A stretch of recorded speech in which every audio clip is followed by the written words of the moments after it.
Around 3:15, I sat down writing that corner there. I sprayed the stem me, but go the road. I went for a shave. And neighbor quite in the back there.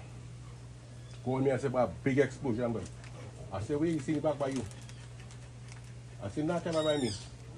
Where I was now, the boss man they called me say, that my you know. For me when I reached home here, about 3:30, I was shocked. Because you know what's going on. I see like somebody threw a bomb inside it. And my son, it wasn't a good sight. Describe what you saw when you came. But this two wall, knowing I was there, I did for sure.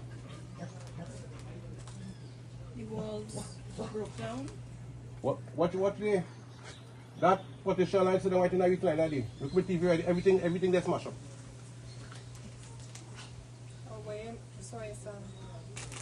She don't ride in, they come and well firstly my uncle said my brother tell me to train me the bottle of water. They still no training water, but the way he moving like all the skin, I tell you real bone.